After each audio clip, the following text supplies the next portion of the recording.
కొండలను సైతం పెండి చేయగల యోధుడు వాలి.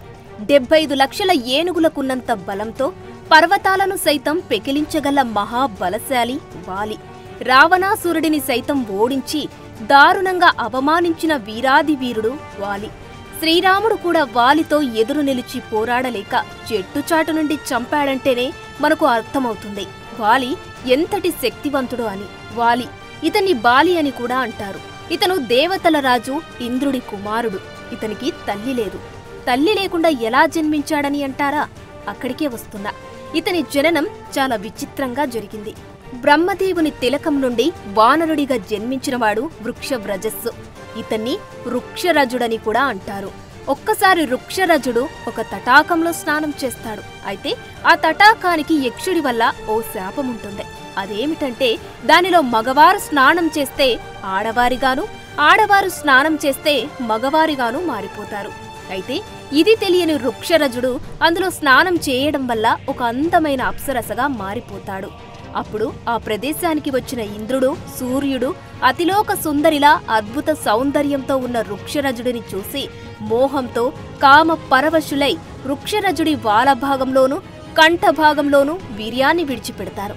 దానికి వృక్షరజుడు కంగారు పడగా అప్పుడు బ్రహ్మదేవుడు వచ్చి కొడుకు వృక్షరజుడిని చూసి ఇంద్రుడు, సూర్యుడి వీర్యం వల్ల ఇద్దరు మహావీరులు జన్మిస్తారని, రావణాసురుడి వధలో రాముడికి వానర సైన్యంతో సహా వీరు సహాయం చేస్తారని చెబుతాడు. ఇంద్రుడు వాలభాగంలో వీర్యం వదలడం వల్ల వాలి, సూర్యుడు కంఠభాగంలో వదిలిన వీర్యం వల్ల సుగ్రీవుడు అయోనిజలుగా జన్మిస్తారు. వీరిని కిష్కింద పర్వతాలలో జీవించమని చెప్పి బ్రహ్మ అదృశ్యమవుతాడు.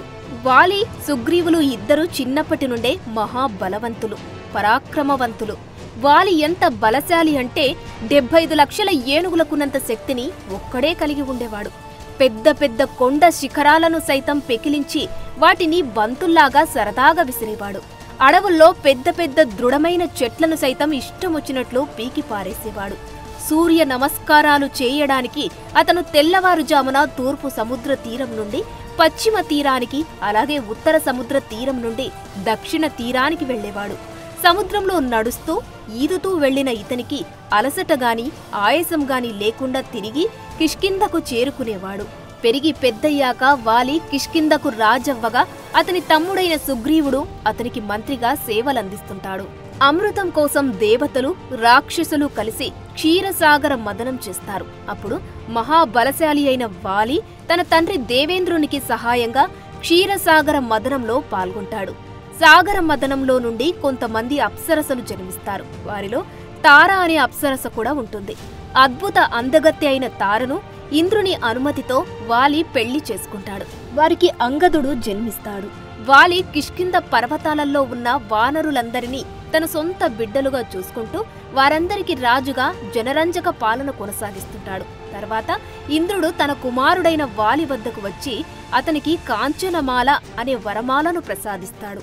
దీనిని నీవు మెడలో ధరించి యుద్ధానికి వెళితే నీ ఎదురు నిలిచి పోరాడే శత్రువు శక్తిలో నుండి సగం శక్తి నీకు సంక్రమిస్తుందని చెబుతాడు. ఇక అప్పటి నుండి వాలి ఆ వరమాలను ధరించి యుద్ధానికి వెళ్లి తన శక్తితో పాటు తన శత్రువు యొక్క సగం శక్తిని కూడా తనలో కలుపుకుని యుద్ధంలో చాలా తేలికగా విజయం సాధించేవాడు. ఒకసారి నారదుడు లంకా నగరానికి వెళ్లి రావణాసురుడిని కలుస్తాడు. మాటల సందర్భంలో వాలి మహాబలశాలి అని రావణుడితో అనగా, కైలాస పర్వతాన్నే అవలీలగా ఎత్తిన నాకన్నా వాలి బలవంతుడా, వాడి సంగతి ఇప్పుడే తేలుస్తానంటూ కిష్కిందకు వచ్చిన రావణుడు తనతో యుద్ధం చేయమని వాలిని సవాలు చేస్తాడు. అప్పుడు వాలి రావణుడితో భీకర యుద్ధం చేస్తాడు. వాలికి ఇంద్రుడు ఇచ్చిన కాంచనమాల వరం వల్ల రావణాసురుడి సగం శక్తి వాలికి వస్తుంది. కొన్ని రోజుల పాటు జరిగిన ఆ భయంకర యుద్ధంలో చివరకు రావణాసురుడిని తన తోకతో బంధించిన వాలి లోకాలన్నీ త్రిప్పుతూ దారుణంగా అవమానిస్తాడు. నేను ఓడిపోయానని నన్ను క్షమించి విడిచిపెట్టమని వాలిని వేడుకుంటాడు రావణుడు. అప్పుడు వాలి రావణుడిని విడిచిపెట్టగా సంతోషించిన రావణుడు వాలితో స్నేహం కోరుతాడు. అందుకు అంగీకరించిన వాలి రావణుడిని తన స్నేహితుడిగా ప్రకటించి స్నేహం కొనసాగిస్తాడు. ఆ తర్వాత ఒకసారి దుందుభి అనే రాక్షసుడు సముద్రుడు పర్వతరాజుతో యుద్ధానికి రమ్మని సవాలు చేయగా వారు అతనితో పోరాడలేమని చెప్పి కిష్కింధకు రాజైన వాలి దగ్గరకు వెళ్లమంటారు. అప్పుడు దుందుభి ఒక పెద్ద దున్నపోతు ఆకారంలో కిష్కింధకు వచ్చి వాలిని తనతో యుద్ధానికి ఆహ్వానిస్తాడు. అనవసరంగా ప్రాణాల మీదకు తెచ్చుకోవద్దని ఆ రాక్షసుడికి వాలి నచ్చచెప్పబోయాడు. కానీ వాడు వినిపించుకోలేదు. దాంతో కోపించిన వాలి దుందుభితో యుద్ధానికి దిగుతాడు. ఇద్దరి మధ్య యుద్ధం భయంకరంగా జరుగుతుంది. రోజుల తరబడి ఒకరిని ఒకరు కొట్టుకుంటారు. చివరకు నీరసించిన దుందుభి కొమ్మలు పట్టి మెలిద్రిప్పి దారుణంగా చంపుతాడు వాలి.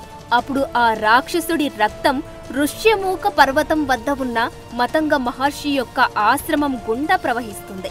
రక్తంతో తన ఆశ్రమం అపవిత్రమైందని కోపగించుకున్న మతంగ మహర్షి అందుకు వాలి బాధ్యుడని తన దివ్య దృష్టి ద్వారా తెలుసుకొని, నీవు కనుక ఋష్యమూక పర్వతం మీద కాలు పెడితే చనిపోతావని వాలిని శపిస్తాడు. ఆ తర్వాత దుందుభి కొడుకు మాయావి తన తండ్రి మరణానికి ప్రతీకారం తీర్చుకోవాలని వాలితో యుద్ధానికి దిగుతాడు. మాయావికి వాలికి మధ్య యుద్ధం భయంకరంగా జరుగుతుంది. నీరసించిన మాయావి వాలితో యుద్ధం చేయలేక భయపడి దగ్గరలో ఉన్న ఒక గుహలోకి పరిగెత్తుతాడు. అతనిని అనుసరించి వాలి, సుగ్రీవుడు ఆ గుహ దగ్గరికి వెళతారు. సుగ్రీవుడిని గుహ బయట ఉండమని చెప్పి వాలి లోపలికి వెళతాడు.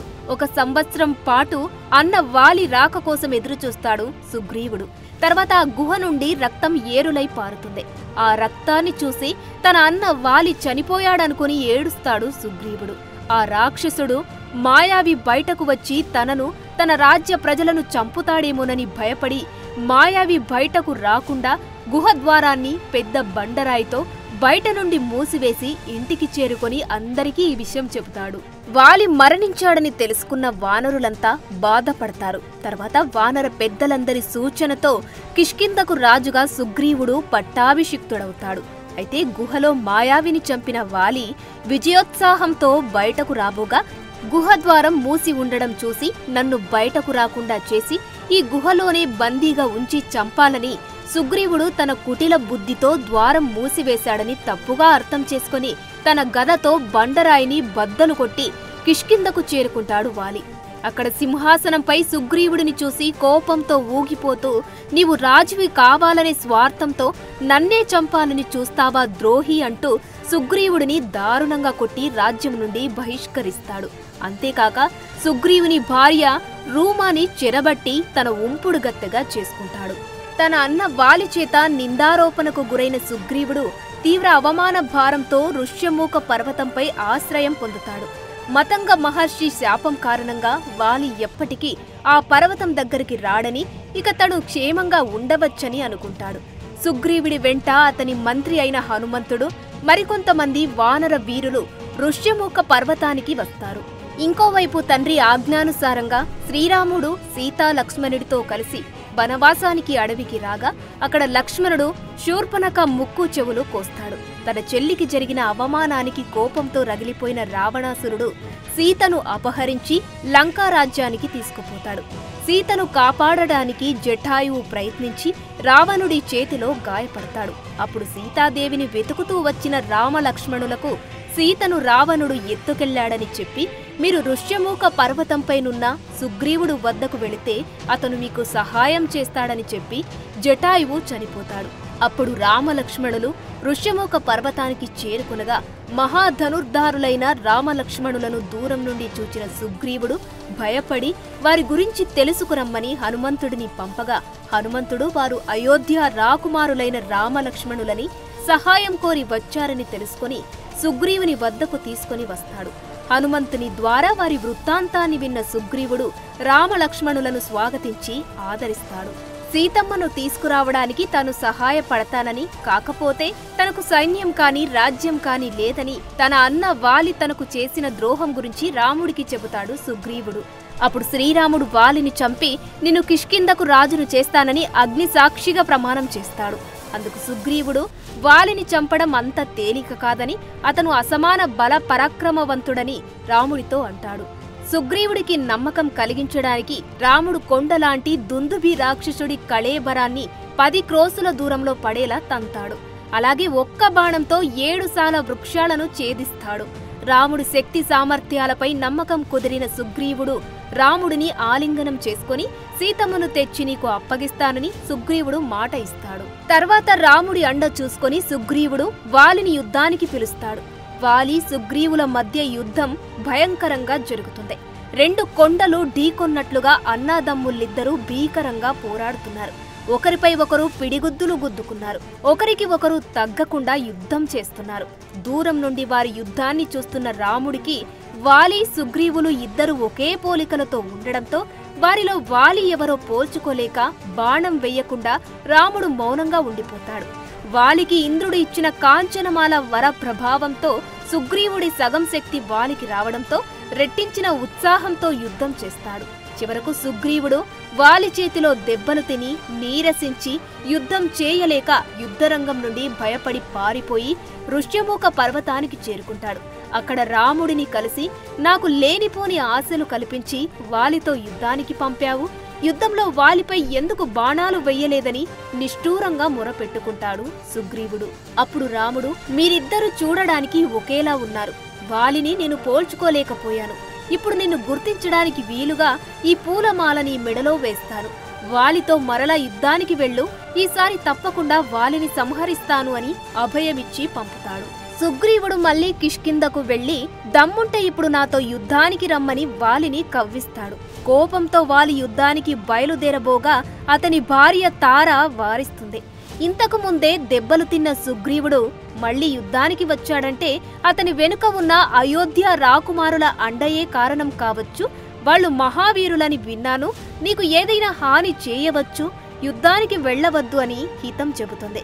కాని వాలి వినిపించుకోకుండా తనకు ఇక్ష్వాకు రాకుమారులతో వైరం ఏమీ లేదని, కాబట్టి ఆ ధర్మపరులు తనకు హాని చేయరని చెప్పి కోపంతో బుసలు కొడుతూ సుగ్రీవుడిపై యుద్ధానికి బయలుదేరుతాడు. మరలా అన్నాదమ్ములిద్దరూ భీకరంగా పోరాడసాగారు. వాలి ప్రతాపాన్ని తట్టుకోలేక సుగ్రీవుడు క్రింద పడిపోతాడు. ఆ సమయంలో చెట్టుచాటునున్న రామచంద్రుడు కోదండాన్ని ఎక్కుపెట్టి వజ్ర సమానమైన దివ్యాస్త్రాన్ని వాలిపై ప్రయోగిస్తాడు. ఆ బాణం సూటిగా వాలి గుండెలను చీల్చుకుంటూ వెళుతుంది. హాహాకారాలు చేస్తూ వాలి క్రింద పడిపోతాడు. అతని గుండెల నుండి రక్తం ధారలుగా పారుతుంది. కళ్ళు మూతలు పడుతూ ప్రాణాలు కడగడుతున్నాయి. అతనికి ఎదురుగా రాముడు, అతనికి ఇరుప్రక్కల లక్ష్మణుడు, సుగ్రీవుడు కనిపించారు. నీరసంగా రాముని చూచి వాలి ఇలా నిందించాడు, రామా, నీవు మహా తేజోవంతుడవు, కాని నీవు చేసిన ఈ నీచమైన పని వలన నీ వంశానికి తండ్రికి అపకీర్తి తెచ్చావు.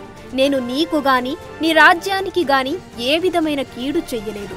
నేను సుగ్రీవుడితో పోరాడుతున్నప్పుడు నీవు దొంగచాటుగా నాపై బాణం వేశావు. ఇలా చేయడం అధర్మమని తెలియదా? ఇందుకు నీకు సిగ్గు కలగడం లేదా? నా సహాయమే కోరి ఉంటే క్షణాల మీద రావుడిని బంధించి నీ కాళ్ల వద్ద పడవేసి నీ భార్యను నీకు అప్పగించేవాడిని. నీ కపటత్వం గ్రహించే నా భార్య తార నన్ను ఎన్నో విధాలుగా వారించింది. కాని పోగాలం దాపురించిన నేను ఆమె హితవాక్యాలను పెడచెవిన పెట్టాను.